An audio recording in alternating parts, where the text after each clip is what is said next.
ஊடக அறத்தோடு செயல்பட்டு வரும் நியூஸ் ஃபோக்கஸ் தமிழ் சேனலை சப்ஸ்கிரைப் செய்து ஆதரியுங்கள்.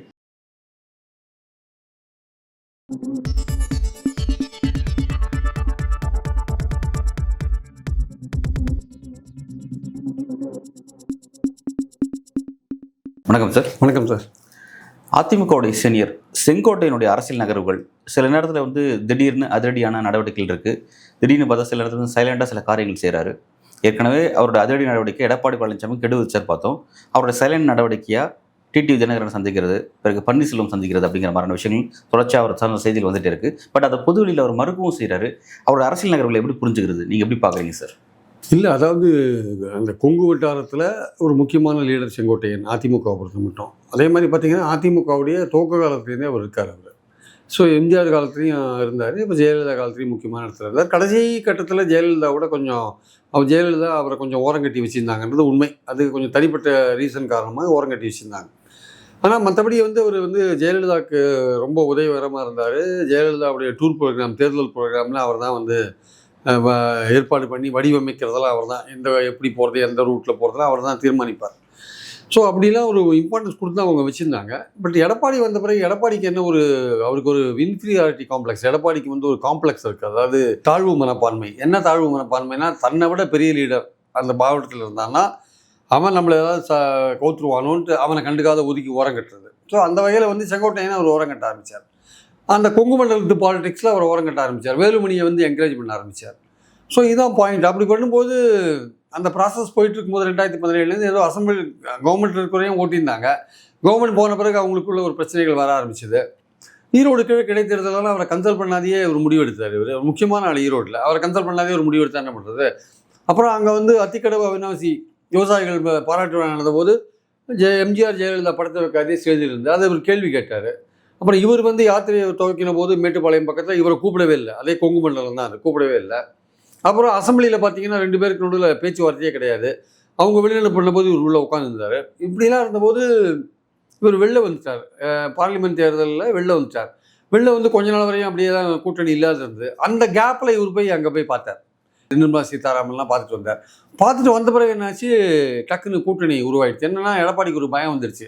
செங்கோட்டையனை வச்சு நம்ம கட்சியை ஏதாவது பிளக்க பார்க்குறாங்களா, ஏதாவது ட்ரை பண்ணுறாங்களான்ட்டு இவர் என்ன பண்ணார், ஏற்கனவே விஜய் கூட பேசிகிட்டு இருந்தார். அந்த பேச்சுவார்த்தை முறிஞ்சு போச்சு.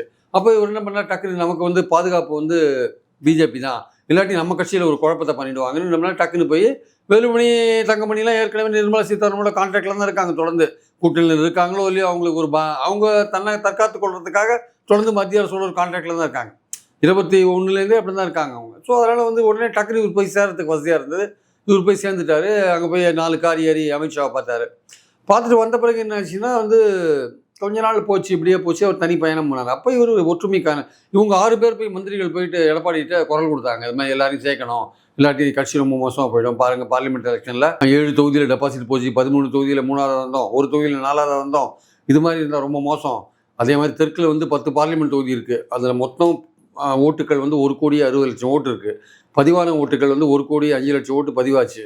அதிமுக கூட்டணி வாங்கின ஓட்டு 18 லட்சம். அதிமுக கூட்டணி பாஜக கூட்டணி வாங்கின ஓட்டு 27 லட்சம், 23 லட்சம். மற்ற ஓட்டெல்லாம் 23 + 18 பார்த்தீங்கன்னா கிட்டத்தட்ட ஒரு 41 லட்சம் ஓட்டு. 41 லட்சம் ஓட்டு தான் இவங்க 2 பேரும் சேர்ந்தே வாங்கியிருக்காங்க. ஆனால் பாஜக அதிமுக தனிப்பட்ட முறையில் வாங்கினது 2 பேரும் 10 லட்சம் ஓட்டு தான் வாங்கியிருக்காங்க. ஸோ 20 லட்சம் ஓட்டு தான் வாங்கியிருக்காங்க. ஆனால் இந்த கூட்டணியோடையே 41 லட்சம் வச்சுருந்தா கூட மீதி இருக்கிற 60 லட்சம் ஓட்டை அதில் கிட்டத்தட்ட ஒரு 50 லட்சம் ஓட்டை திமுக தான் வாங்கியிருக்காங்க. 50-55 லட்சம் ஓட்டை திமுக வாங்கியிருக்காங்க. ஸோ தெற்குலேயும் இவங்க பெரிய அளவுக்குலாம் ஓட்டு வாங்கலை. பாஜக தனியாக நின்னாங்க, வாங்கினாங்க. ஆனால் பாஜக 10 லட்சம் தான் வாங்கினாங்க, இவங்களும் தனியாக 10 லட்சம் தான் வாங்கினாங்க. மொத்தமே 20 லட்சம் ஓட்டு தான் வாங்கியிருக்காங்க. இப்போ கூட்டணி இப்போ கணக்கு எடுத்துக்க முடியாது. ஏன்னா பாஜகலையும் தினகரெல்லாம் போயிட்டார், ஓபிஎஸ்லாம் போயிட்டார், இங்கேயும் தேமுதிகலாம் இல்லை. அதனால் அந்த கணக்கை நம்ம எடுத்துக்க முடியாது. தனிப்பட்ட முறையில் வாங்கினது 10 லட்சம் தான். ஸோ மொத்தத்தில் பார்த்தீங்கன்னா அந்த செல்வாக்கு குறைஞ்சிட்டு இருக்கிறத பார்த்த உடனே இவங்களாம் என்ன பண்ணாங்க, இதே மாதிரி போச்சுன்னா நம்ம வின் பண்ண முடியாதுன்னு செங்கோட்டையன் குரல் கொடுக்குறாரு, ஒற்றுமைக்கான குரல் கொடுக்குறாரு. அது பாஜக சொல்லி தான் கொடுத்தாரா, சொல்லாமல் கொடுத்தாரான்ற ஒரு கேள்வி இருக்குது. அது கொடுத்த உடனே இவர் என்ன பண்ணுறார், இவர் யாரையுமே சேர்க்க மாட்டேன்னு ஒரு ஸ்டெபான முடிவில் இருக்கிற என்ன பண்ணுறாரு, அவரை கட்சி விட்டு நீக்கிறார். அதாவது ஒற்றுமைக்கு குரல் கொடுத்ததை கட்சி விரோதம்னு பார்க்குறாரு. அவர் பார்த்து கட்சி விட்டு நீக்கிறார். நீக்கிற கொஞ்ச நாள் என்ன பண்ணுறாரு, செங்கோட்டையன் போய் டெல்லியில் போயிட்டு பார்க்குறாரு. அதாவது கூட்டணி கட்சியில் ஒருத்தர் நீக்கியிருக்காங்க, பதவியிலேருந்து எடுத்திருக்காங்க கட்சி விரோத நடவடிக்கைக்காக. அவரை போய் கூட்டணி கட்சி தலைவர்கள் பார்க்குறாங்க, வந்து ஹோம் மினிஸ்டர் பார்க்குறாரு அப்படின்னா இவர் போய் பார்த்துட்டு வர்றாரு. அதை வந்து அதிமுகவில் யாரும் ஏற்றுக்க மாட்டேங்கிறாங்க. பார்த்தாருன்றதே ஒத்துக்க மாட்டேங்கிறாங்க. அவர் பார்த்தாருன்னு கேள்வி கேட்குறாங்க. பாஜகலையும் இந்த லோக்கல் லீடர்ஸ்லாம் அப்படி பார்த்தாருன்னு கேள்வி கேட்குறாங்க. அவர் என்ன சொல்கிறார், நான் போனேன், பார்த்தேன், அதிமுக ஒருங்கிணைக்கிறத பற்றி பேசினேன் எல்லாம் சொல்கிறார். இவருக்கு உடனே எடப்பாடிக்கு ஒரு பதட்டம் வந்துருச்சு. என்னடா அது, இவர் என்ன போய் பேசிட்டு பார்த்துல இவர் உடனே ஓடுறாரு. இவர் ஓடுறதுக்கு முன்னாடி முதல் நாள் என்ன பேசுகிறாருங்க, துரோகிகளுக்கெல்லாம் பாடம் கற்பிப்போம், யாரையும் சேர்க்க மாட்டோம், ஆட்சியை கவுக்க ட்ரை பண்ணாங்க, அது எதுன்னு பேசுகிறார். அது திமுக தான் பண்ணிச்சு அப்படின்னு பேசுகிறார். நாங்கள் வந்து என்றைக்கும் பாஜகவுக்கு நன்றியுடையவராக இருப்போம், ஏன்னா அவங்க தான் எங்கள் ஆட்சியை 4 வருஷம் காப்பாற்றினாங்கன்னு சொல்லிட்டு போகிறார். அங்கே போய் என்னாச்சுன்னு தெரியல. போனவர் வந்து பார்த்துட்டு வந்தார். வந்துட்ட பிறகு செங்கோட்டையன் மேலே எந்த நடவடிக்கையும் எடுக்கல. அவர் கட்சி விட்டு நீக்கல, அப்படியே தான் இருக்கார். ஏன்னா அவருக்கு என்ன செங்கோட்டையனை பார்த்துட்டு வந்ததுக்கு அப்புறம் நீக்கினா ஒருவேளை அமித்ஷாவை பார்த்துட்டு வந்த பிறகு நீக்கினா செங்கோட்டையனை நீக்கினா ஒருவேளை அமித்ஷா கோச்சிப்பாரான்னு ஒரு பயம் இருக்குது, நீக்கலை. ஸோ இந்த சூழலில் தான் என்ன பண்ணுறாரு, செங்கோட்டையன் போயிட்டு தினகரனை பார்க்குறாரு. தினகரனை பார்த்து பேசுகிறார். தினகரன் வந்து எடப்பாடிக்கு நேர் எதிராக இருக்கார். எடப்பாடியோட அரசியலை வீழ்த்துறது தான் தினகரனுடைய கோலாக இருக்குது, இப்போ நோக்கமாக இருக்குது. அவரை போய் இவர் பார்க்குறாரு. அவரை பார்த்தோன்னே பார்த்துட்டு வந்து என்ன சொல்கிறாரு, நான் அவரை பார்க்கவே இல்லைன்றாரு. ஏன்னா அவருக்கு என்ன பயன்னா, தினகரனை பார்த்தீங்கன்னா அதுவும் ஒரு கட்சி விரோத நடவடிக்கை, கட்சி நீக்கப்பட்டவங்களை பார்க்கக்கூடாது, இவரை வந்து கட்சியை விட்டு எடுத்துருவாங்க. ஸோ பார்த்துட்டு வந்து என்ன பண்ணுறாரு, கட்சியை விட்டு எடுத்துகிட்டு போகிறாரு எடப்பாடின்றதுக்காக, கட்சிக்குள்ளேயே நம்ம இருந்து குழப்பம் பண்ணணுன்றதுக்காகவோ இல்லை எடப்பாடிக்கு ஒரு பாடம் கற்பிக்கணுன்றதுக்காகவோ என்ன பண்ணுறாரு, நான் பார்க்கவே இல்லைன்றார். இன்றைக்கி மறுபடியும் ஓபிஎஸ்ஸை பார்த்துட்டு தான் செய்தி வந்திருக்கு. அதையும் அவர் மறுத்துருவார்னு நினைக்கிறேன். ஸோ அதனால் வந்து இப்போ செங்கோட்டையன் ஜகா வாங்குகிறாரா செங்கோட்டையன் தான் கேள்வி கேட்க வேண்டியதாக இருக்குது. அதாவது அவரை பொறுத்த மட்டும் இனிமேல் வந்து எடப்பாடி பழனிசாமியோட அவர் சேர்றதுக்கான வாய்ப்பே கிடையாது. எடப்பாடி பழனிசாமி இவரை சேர்க்கவும் மாட்டார்.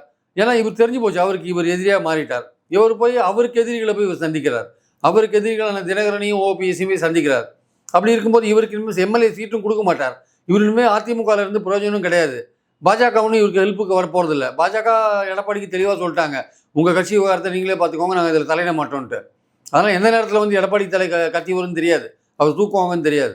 ஸோ அதனால் வந்து இவர் போய் பார்த்துட்டு வந்து என்ன பண்ணுறாரு, பார்க்கலன்னு சொல்லிட்டு இருக்கார். அதாவது இவ்வளோ பெரிய சீனியர் லீடர் வந்து உங்களுக்கு எடப்பாடி இனிமேல் உங்களை வந்து சேர்க்க போகிறதில்ல, கிட்டக்க சேர்க்க போகிறதில்ல. நீங்கள் கட்சியை ஒருங்கிணைக்கணும்னு குரல் கொடுத்தீங்க, 10 நாள் டைம் வேறு கொடுத்தீங்க, அவர் அதை கண்டுக்கவும் இல்லை.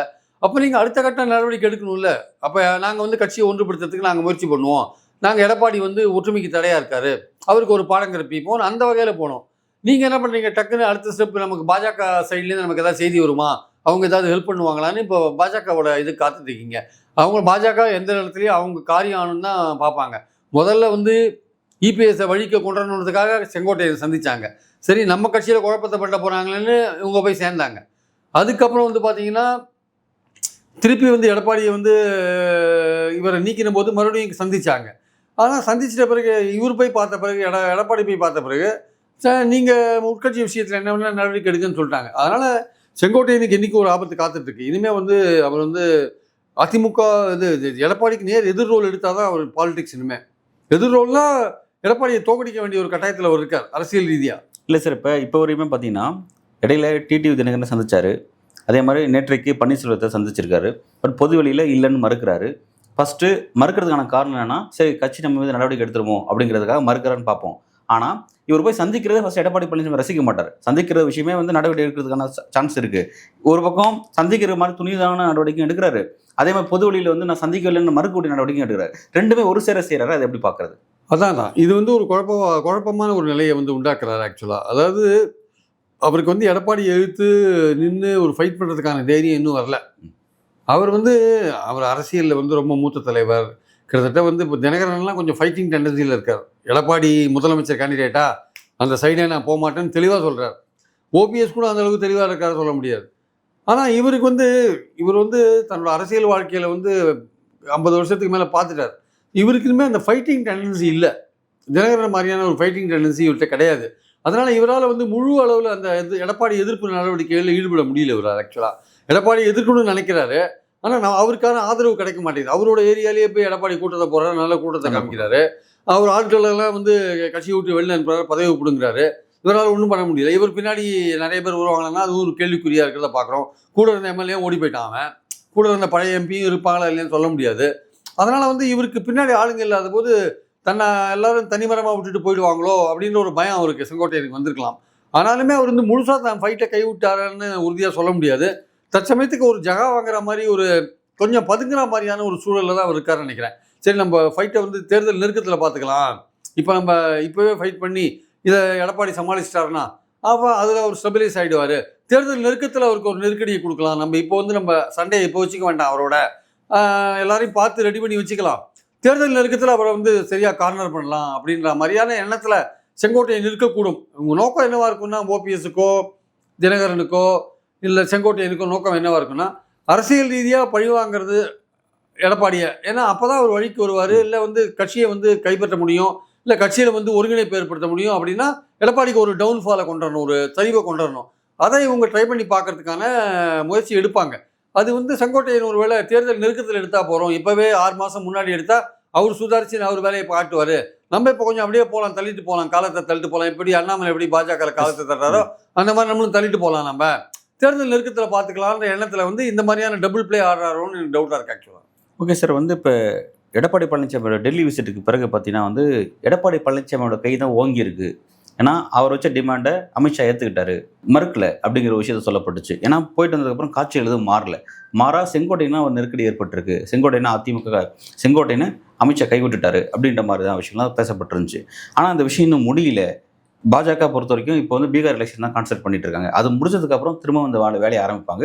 எடப்பாடி பழனிசாமியை அவருக்கான நெருக்கடி கொடுக்க ஆரம்பிப்பாங்க அப்படிங்கிற விஷயம் வந்து இதன் மூலமாக இந்த மாதிரி சில காட்சிகள் மூலமாக அது இன்னும் இருந்துட்டு தான் இருக்க போகுது அப்படின்ற ஒரு மெசேஜ் சொல்லுதுன்னு ஒரு பார்வை சொல்லப்படுது. அதை எப்படி பார்க்குறீங்க? இல்லை, பாஜக பொறுத்தவரை நீங்கள் சொல்கிற மாதிரி அவங்க பீகார் எலெக்ஷனுக்கு அப்புறம் தான் கான்சன்ட்ரேட் பண்ணுவாங்க. ஆனால் அவங்களுக்கு என்னென்னா வந்து எடப்பாடிட்டு சொல்லிட்டாங்க, இந்த விசிட்லேயும் சொல்லிட்டாங்க, உங்கள் கட்சியும் பலவீனமாக இருக்குது, நம்ம கூட்டணிக்கும் யாரும் வரமாட்டேன்றாங்க, அப்போ நம்ம எப்படி பலப்படுத்திக்கிறது, நீங்கள் எப்படி உங்களை பலப்படுத்திக்க போகிறீங்க, நீங்கள் எப்படி கூட்டணியை பலப்படுத்திக்க போகிறீங்க, உங்களுக்கு நாங்கள் ஃப்ரீ ஹேண்ட் தரோம், உங்கள் கட்சி விவகாரத்தில் தலையிடலை, ஆனால் நீங்கள் இதே மாதிரி நீங்கள் போக முடியாது, இதே மாதிரி போனீங்கன்னா டெல்டாலையும் இதுலேயும் தோற்றுருவீங்க.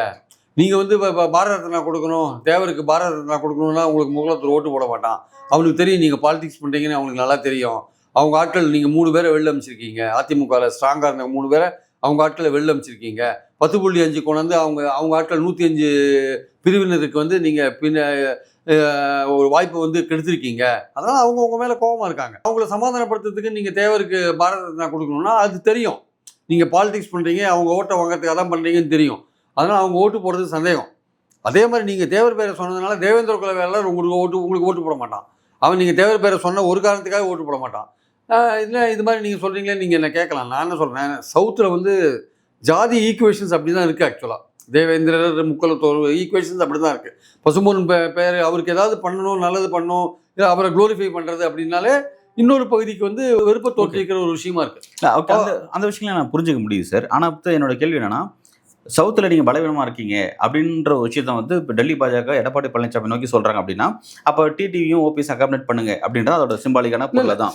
பொருளை தான். அப்படி இருக்கும்போது ஆனால் அவங்க 2 பேரும் இபிஎஸ்க்கு எதிராக அரசியல் செய்கிறாங்க. அப்படி இருக்கிறவங்க எப்படி இபிஎஸ் சிஎம் கேண்டிடேட் ஏற்றுட்டு அரசியல் செய்வாங்க? இந்த இபிஎஸ் சிஎம் கேண்டிடேட் ஒருபோதும் ஏற்றுக்க மாட்டாங்க. அப்படி இருக்கும்போது எடப்பாடி பழனிசாமி எடுக்கிற முடிவு சரியான முடிவு தானே? இல்லை, அந்த முடிவு சரியான முடிவு கிடையாது. நீங்கள் முக்குலத்தோர் ஓட்டு வாங்குறதுக்கு அது சரியான வழி கிடையாது. நீங்கள் முக்குலத்தோரோட கான்ஃபிடன்ஸை பெறணும்னா வேற வழி அதுக்கு இருக்கு. அப்படின்னா வந்து இப்படி வச்சுக்கலாமா? சரி, ஓகே, அவங்க அக்காம்பனேட் பண்ணுறதா இருந்தால் என்டிஏவோட சிஎம் வேட்பாளர் இபிஎஸ் கிடையாது, அது லேட்டரா முடிவு பண்ணிக்கலாம் அப்படின்ற ஒரு விஷயம் பாஜக சொல்லியிருக்காங்களா? பாஜக எடப்பாடி சொல்லியிருக்காங்க. அதை நம்ம நாங்கள் என்டிஏவோ இல்லை பாஜகவோ போட்டி போடுற மாநிலங்கள்ல நாங்கள் சிஎம் கேண்டிடேட் அனௌன்ஸ் பண்றது இல்லை. மக்களுக்கு தெரியும் அந்த அந்த அந்த மாநிலத்தில் யார் பிஜேபி முக்கியஸ்தராக இருக்காங்கன்னு தெரியும். ஆனால் பல ஊர்களில் வந்து சம்மந்தப்படாத ஆட்கள்லாம் சிஎம்மா நாங்கள் போட்டுக்கோறாங்க. கட்சி வெற்றி பெறணும். என்டிஏ கூட்டணியில் இருந்தால் என்டிஏன்னு சொல்லுவோம், தனிப்பட்ட முறையில் பிஜேபினா பிஜேபின்னு சொல்லுவோம். ஆனால் சிஎம் கேண்டிடேட்டை நாங்கள் அனௌன்ஸ் பண்ண மாட்டோம். ஸோ தமிழ்நாட்டுக்கும் நாங்கள் டெல்லியிலேருந்து வர தலைவர்கள் யாருமே சிஎம் கேண்டிடேட் நாங்கள் சொல்ல மாட்டோம். தமிழ்நாட்டில் வேணால் நீங்கள் சொல்லிக்கோங்க, நாங்கள் தான் தலைமை, நீங்கள் தான் சிஎம்னு நீங்கள் சொல்லிக்கலாம். நான் தான் தலைமை, நான் தான் சிஎம் நீங்கள் சொல்லிக்கலாம். நாங்கள் ஒன்றும் அதை கேள்வியெல்லாம் கேட்க மாட்டோம். ஆனால் நாங்கள் சொல்கிறது எப்படி சொல்லுவோம், என்டிஏ கூட்டணி ஆட்சியில் பங்கு, இதெல்லாம் நாங்கள் சொல்லுவோம். இதை நீங்கள் வந்து இது கேள்வி கேட்க முடியாது. ஏன்னா நாங்கள் அப்படி தான், டெல்லியிலேருந்து எங்கள் பார்வை அப்படி தான் நாங்கள் பார்க்க முடியும். தமிழ்நாட்டில் நீங்கள் உங்கள் தலைமைன்னு சொல்லிக்கோங்க, நாங்கள் அதுக்கு எதுவும் அப்ஜெக்ட் பண்ண போகிறதில்ல. ஆனால் இந்த கூட்டணி வந்து பலமானாட்டி இது தோக்கிறது உறுதி. ஆனால் இந்த தோக்கிறதுனால எங்களுக்கு ஒன்றும் பிரச்சனை கிடையாது. 26 தோற்றிங்கன்னா உங்கள் தலைமை பதவி தான் அடி வாங்கும், உங்கள் கட்சி தான் பின்னடைவை சந்திக்கும். நாங்கள் இதை தாண்டி அடுத்த 3 வருஷத்துக்குள்ளே 29க்குள்ளே நாங்கள் சுதாரிச்சுப்போம். யார் தமிழ்நாட்டு பாலிடிக்ஸில் முன்னாடி இருக்காங்க, அதை எப்படி டீல் பண்ணுறது, 29 எப்படி ஒரு சில இடங்களை பெறதை நாங்கள் தீர்மானிச்சுக்கிறோம். ஆனால் நீங்கள் காலி ஆயிடுவீங்க, நீங்கள் 26 காலி ஆயிடுவீங்க. Correct sir. ஆனால் வந்து டெல்லி பாஜகவையும் அமித்ஷாவுடைய அரசியல் நடவடிக்கையும் பார்த்தா ரொம்ப பீரியாரிட்டி தமிழ்நாட்டுக்கு கொடுக்குற மாதிரி தெரிஞ்சது. ஏன்னா வந்து ஒரு வருஷத்துக்கு முன்னாடி இந்த அலையன்ஸை உருவாக்கிட்டு வந்து இவ்வளோ ஃபாஸ்ட்டாக ஏன் உருவாக்குன்ற கேள்விலாம் இருக்குது. உருவாக்கிட்டு பார்த்தீங்கன்னா இந்த அலையன்ஸுக்குள்ளே வரக்கூடியதாக சொல்லப்படக்கூடிய இன்னொரு கட்சி எதுனா பாமக. பாமகவில் பெரிய பிரச்சனை போயிட்டு இருக்கும்போது அதில் அவங்க தலையிடுறாங்க, டெல்லி பாஜக தலையிடுறாங்க அப்படிங்கிறத நம்ம பார்க்குறோம். அப்போ இதெல்லாம் பார்க்கும்பொழுது என்டிஏ இந்த மாதிரி வெற்றி பெற வைக்க வேண்டிய ஒரு பொறுப்பு அமித்ஷாக்கு இருக்கிற மாதிரியும் அதை நோக்கி நம்ம இதை கொண்டு போகணும் அப்படிங்கிற மாதிரி அவர் விருப்பப்படுறாருன்னு தெரியுது. அப்படி இருக்கும் பொழுது இந்த பிரச்சனையை பொறுத்தவரைக்கும் எடப்பாடி பழனிசாமி யோசிக்கிறாரு அப்படின்னா நீங்கள் சொல்றது கொஞ்சம் ஆச்சரியமா இருக்கு. என்னன்னா 26 உங்க பிரச்சனை சொல்லி அது அப்படிதான் டெல்லி பாஜக பார்க்குறாங்களா? இது நம்ம பிரச்சனைன்னு பார்க்கலையா அவங்க? இல்லைங்க, அதாவது நம்ம பிரச்சனைன்னு பார்க்குறாங்கன்னா எடப்பாடி பழனிசாமி பிடிவாதமாக இருந்தால் என்ன பண்ண முடியும்? நான் சேர்க்கவே மாட்டேன் தினகரனை பிடிவாதமாக இருந்தால் என்ன பண்ண முடியும்? நான் ஓபிஎஸ் சேர்க்கவே மாட்டேன்னு பிடிவாதமாக இருந்தால் என்ன பண்ண முடியும்? அந்த பிடிவாதத்தை வந்து இந்த அலையன்ஸே வந்து ஒரு நெருக்கடிக்குள்ளாக்கி தான் உருவாக்கியிருக்காங்க பாஜக. உருவாக்கிருக்காங்க. அப்படி இருக்கும்போது அந்த நெருக்கடியை பயன்படுத்தி இந்த விஷயத்தை சரி பண்ண முடியும். பாஜக வந்து நினைச்சா நெருக்கடியை உண்டாக்கலாங்க. எடப்பாடிக்கு எவ்வளவு இப்படிப்பட்ட நெருக்கடி வேணா கொடுக்க முடியும். பாஜகனால மத்தியில் ஆட்சியில் இருக்கிறதுனால எப்படிப்பட்ட நெருக்கடி வேணா கொடுக்க முடியும்.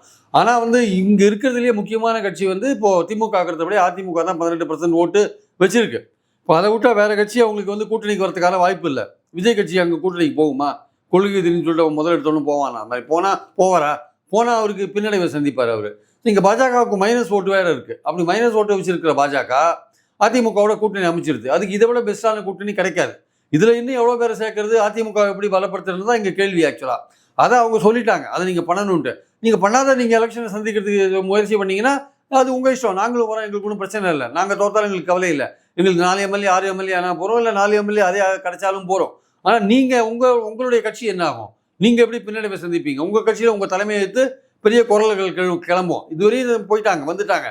இனிமேல் நீங்கள் தோற்றா உங்களோட தோல்வியை அவங்க ஏற்றுக்க மாட்டாங்க. தொண்டர்கள் கொதித்தெழுவாங்க.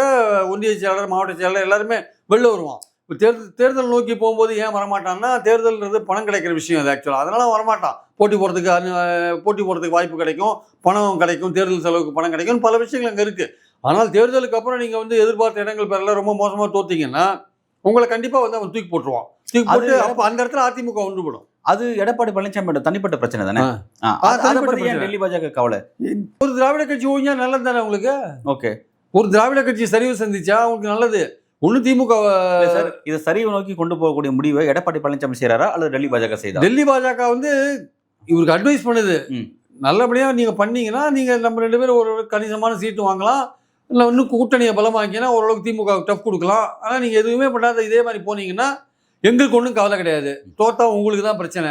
அப்படியே போகிறதுனாலும் போங்க, எனக்கு ஒன்றும் கவலை இல்லைன்னு அவங்க சொல்கிறாங்க. ஆக்சுவலாக அவங்க மேக்சிமம் வந்து அக்டோபருக்கு அப்புறம் வந்து என்ன பண்ணுவாங்க, அன்புமணியை இழுப்பாங்க, அவ்வளோதான்.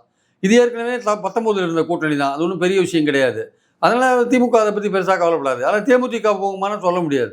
ஓகே, அதனால் வந்து அவங்கள பொறுத்தப்பட்டு அவங்க வந்து மேக்சிமம் பண்ணக்கூடியது என்னென்னா அன்புமணியை வந்து இழுக்கிறது தான். அப்புறம் அது அன்புமணி இவர் சொல்லி வரமாட்டார். அவர் பாஜக சொன்னால் அவரோட வரத்துக்கான வாய்ப்பு இருக்குது. அதனால் அவங்களோட பார்வை என்னென்னா பலப்படுத்தாது உங்கள் இஷ்டம். உங்கள் கட்சிக்குள்ளே நாங்கள் தலையிட மாட்டோம் விஷயத்தெல்லாம். நீங்கள் செங்கோட்டையன் மேலே ஆக்ஷன் எடுங்க, எடுக்காதருங்க, தினகரனை சேருங்க, சேர்க்காதருங்க, கூட்டணிக்குள்ளே அதெல்லாம் பண்ணுங்க. ஆனால் இதில் தோக்கிறது ஜெயிக்கிறதுலாம் வந்து உங்களுக்கு இது வந்து முக்கியமான தேர்தல். இது டூ ஆர் டை தேர்தல். செய்யல் செத்துமணின்ற மாதிரி இந்த தேர்தலை நீங்கள் வந்து ஜெயிக்கலைன்னா உங்கள் பதவிக்கு ஆபத்து வந்துடும். நீங்கள் வந்து ஓபிஎஸ் சேர்த்துனா பதவிக்கு ஆபத்து வந்துடும், சசிகலாவை சேர்த்துனா பதவிக்கு ஆபத்து வரும்னு சொல்கிறீங்க. ஆனால் இந்த தேர்தலில் தோத்தாலே அவங்கள சேர்க்காத இருந்து இந்த தேர்தலில் தோத்தாலே உங்கள் பதவிக்கு ஆபத்து வந்துடும். சரி, ஓகே சார். இப்போ இந்த விஷயத்த நம்ம பேசுகிறோம். இது எடப்பாடி பழனிசாமி நிச்சயமாக யோசிச்சிருப்பார். இப்படி ஒரு முடிவு எடுக்கிறோன்னா அதோட பின்னணியும் அவர் யோசிச்சிருப்பார். அவர் இது கால்டன்ட்டிவ் என்ன வச்சிருக்கிறார்? சப்போஸ் 26 தோக்கணும்னா கூட அடுத்து என்ன நடக்கும் அப்படிங்கிறத பற்றி எடப்பாடிக்கு வின் பண்ணுறதுல கொஞ்சம் கூட ஆர்வம் இல்லைன்றது அவர் வடமொழியில் பேசின பேச்சிலேருந்து தெரிஞ்சுக்கலாம். ஆட்சிக்கு வருவதோ வராமல் இருப்பதோ அது முக்கியம் இல்லை, எங்களுக்கு தன்மானம் தான் முக்கியன்றாரு. அப்போ என்ன அர்த்தம்? ஆட்சிக்கு வரதுன்றது அவரை தான் முதலமைச்சர் கேண்டிடேட்டாக ப்ரொஜெக்ட் பண்ணணும்னு சொல்கிறாரு. ஒரு முதலமைச்சர் கேண்டிடேட்டாக வரணுன்ற என்ன நினைப்பான்? இருக்கிற எல்லா ஆதரவையும் சேர்ப்பான். விட்டு போனதும் துரோகி எதிரியெல்லாம் கூட சேர்த்து தான் வின் பண்ண ட்ரை பண்ணுவான். சரி, பதவிக்கு வந்த பிறகு பார்த்துக்கலாம், தேர்தல் நேரத்தில் எல்லாரையும் அரவணைச்சு கொண்டு போகிறது தான் தேர்தல் ஒரு யுக்தியாக இருக்க முடியும்னு போவான். ஆனால் இவர் அப்படி இல்லை. இவர் வந்து போனாலும் பரவாயில்ல, தோத்தாலும் பரவாயில்ல, எங்கிட்ட கட்சி இருந்தால் போகிறேன்னு நினைக்கிறார். அதுவும் தப்பு. இவர் தோத்தாருன்னா இவர்கிட்ட கட்சி இருக்காது. இல்லை சார், இப்போ அவரோட பயம் என்ன அப்படின்றது ஒரு பார்வை வைக்கப்படுது. அது என்னன்னா, வெற்றி பெற்றா நாளைக்கு நம்மளை சிஎம் சேர்லேருந்து நகர்த்திட்டு வேற யாராவது உட்கார வச்சிருவாங்க.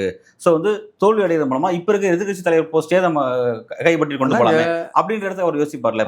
அவருக்கு அவர் மேலேயே நம்பிக்கை இல்லை. ஒரு தலைவருக்கு தன் மேலே நம்பிக்கை இருக்கணும். யாராவது தன் கட்சியில் வந்து சேர்றவன் தன்னோட பெருசாக வளர மாட்டான்னு அவருக்கு நம்பிக்கை இருக்கணும். ஆனால் அவர் வந்து லீடர் மெட்டீரியல் கிடையாது.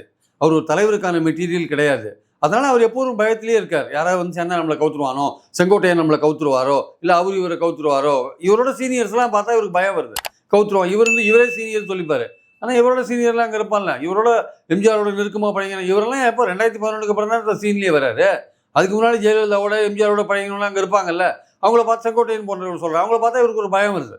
ஸோ அதனால் இவருக்கு என்ன பிரச்சனைனா வந்து யாரையுமே நம்ப மாட்டேன்றார். எல்லாருமே நம்மளை கவுக்கிறதுக்கு தான் வராங்க, முதுகில் குத்துறதுக்கு தான் வராங்கன்னு அவர் நினைக்கிறார் ஆக்சுவலாக. அதனால் தன் மேலே நம்பிக்கை இருக்கிறவன் யாரை வேணால் சேர்ப்பான், எலெக்ஷனில் வின் பண்ண ட்ரை பண்ணுவான், தோத்தாலும் கவலைப்பட மாட்டான். அடுத்த ஜெயலலிதாலாம் வந்து ஜெயிப்பாங்க தோப்பாங்க, ஜெயிப்பாங்க தோப்பாங்க. நீங்கள் தோத்துட்டே இருந்தீங்கன்னா என்ன அர்த்தம்? உங்கள் மேலே எப்படி நம்பிக்கை வரும்? இதான் உங்களுக்கு கடைசி எலெக்ஷனு. இந்த எலெக்ஷனில் நீங்கள் ஜெயிக்கல, கட்சியும் உங்களை விட்டு போயிடும், அவ்வளோதான். ஓகே, ஒரு அந்த மாதிரியான சீரியஸான இடத்துக்கு நகரம் அப்படின்னு சொல்கிறீங்க. எடப்பாடி பழனிசாமி அவர்கள் இந்த பிரச்சனையை எப்படி சரி பண்ண போகிறாரு, இது எப்படி அடுத்த கட்டத்தை டேக் ஓவர் பண்ணி கொண்டு போகிறார் அப்படிங்கிறத பொறுத்து வந்து பார்க்கலாம் சார். நன்றி.